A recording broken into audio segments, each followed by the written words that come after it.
Uma das maneiras de permanecer nos Estados Unidos de forma legal é pedindo asilo. Asilo é um processo que tem que ser feito fisicamente dentro do país. E há 3 maneiras de obter asilo. Primeiro, pelo processo afirmativo. Segundo, pelo processo de mérito. Terceiro, pelo processo de defesa de asilo. Quando eu estava à procura dessas informações, confesso que eu fiquei super confusa, porque esse processo acho que tem muitas voltas e muitas complicações, né? Eu não passei por isso, nunca pedi asilo, mas só com as informações eu já fiquei tonta. Então, aconselho a procurar ajuda legal e não tentar começar esse processo sem um auxílio de um advogado, uma ajuda de pessoas que já passaram por isso, pessoas que estão bem familiarizadas com as leis daqui dos Estados Unidos. E nesse vídeo eu vou só vos informar quais são as maneiras ou os requisitos que as pessoas possam obter um asilo ou começar com o processo de asilo aqui nos Estados Unidos. O processo afirmativo. O processo afirmativo é mais flexível, se posso assim dizer, porque dessa maneira não importa muito qual é o teu estado imigratório aqui no país, se estás legal ou ilegal. Já as outras vias, importa muito a maneira com que a pessoa entrou aqui nesse país, como entrou, o estado imigratório e todas essas coisas. Basicamente, as outras formas de pedir asilo aqui nesse país são como uma extensão ou continuação desse primeiro requisito que eu estou aqui a mencionar, que é o processo afirmativo. Para que possamos entender, vamos começar do princípio. O processo afirmativo fisicamente tem que estar aqui nos Estados Unidos, como eu mencionei. Não importa se estás legal ou ilegal ou a maneira que entraste aqui no país, mas tens que aplicar em 1 ano. Não pode ser depois de 1 ano, aí já não vais ter mais a maneira ou não vais poder mais aplicar para poderes receber asilo aqui nesse país. Então, primeiro requisito para conseguires asilo pelo processo afirmativo é estares aqui nos Estados Unidos e em menos de 1 ano começar a fazer esse processo. Caso tenhas tido problemas em começar o processo de asilo e já faz mais de 1 ano desde que entraste aqui nos Estados Unidos, tu tens que provar que circunstâncias mesmo especiais de extrema importância te preveniram de começares esse processo na data que eles esperam que as pessoas comecem. E há 2 maneiras de tu aplicares para esse tipo de asilo. Podes preencher o formulário online, são 12 páginas, ou tu podes imprimir essas 12 páginas e enviar para o endereço da imigração que trata desse processo. A escolha é toda tua. Graças a Deus não tem nenhuma taxa que a pessoa possa pagar e não fará mesmo sentido o pedido de asilo as pessoas terem que pagar uma taxa, então é grátis.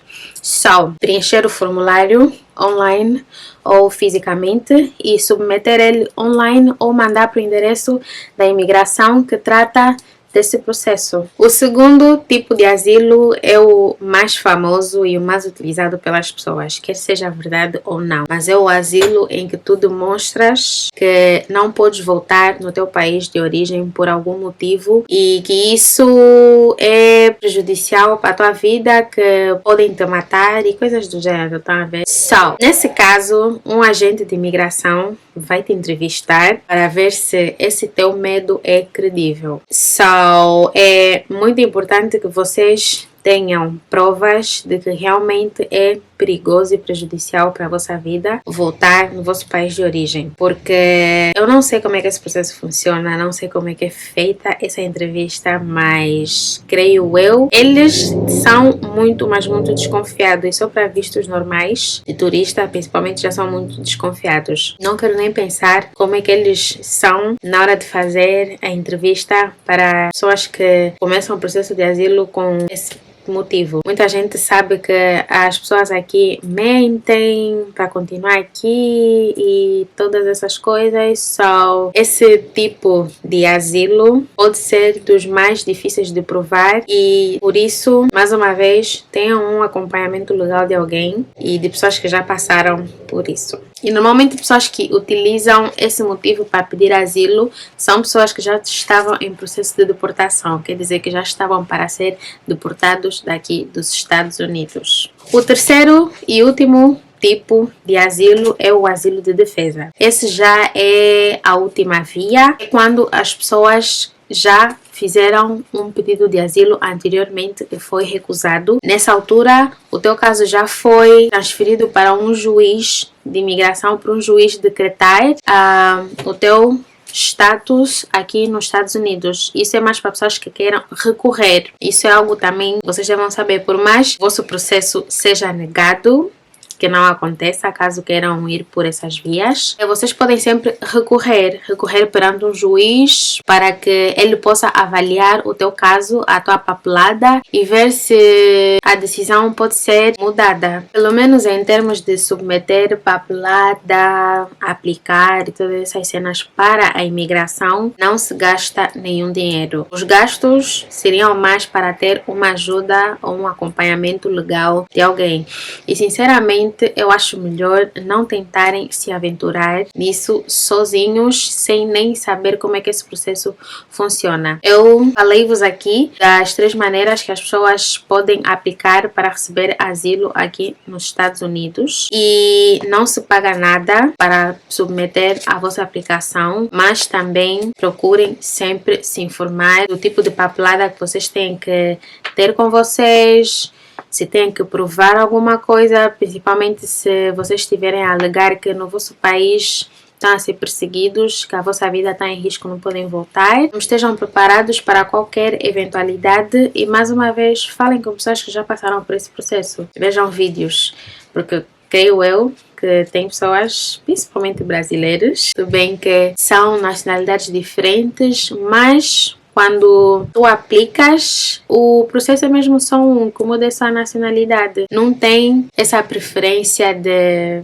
Não, tem preferência sim. Há países em que o processo é mais rápido e vocês sabem, creio que vocês têm a noção que países são esses. Esses países que têm muita guerra, muitos problemas, esses sim têm mais facilidade e o processo não é muito burocrático para eles. Mas para outros países que não são assim tão conhecidos, vou dizer como, por exemplo, Angola, não sei. É um caso mesmo de provar que tu não podes voltar para o teu país, que estás a passar por assado e cozido. E muita atenção ao vosso estado migratório aqui no país. Atenção também aos requisitos no que toca a data, limite, até quando a pessoa pode pedir asilo, como a pessoa pode pedir asilo. Essas coisas, sabem? Informem-se e não deixem que o tempo passe muito rápido. Ou não deixem que o tempo passe, principalmente quando vocês já estiverem aqui. E antes de saírem dos vossos países também, informem-se bem para quando chegarem aqui, só começarem já a fazer com que as coisas andem, you know?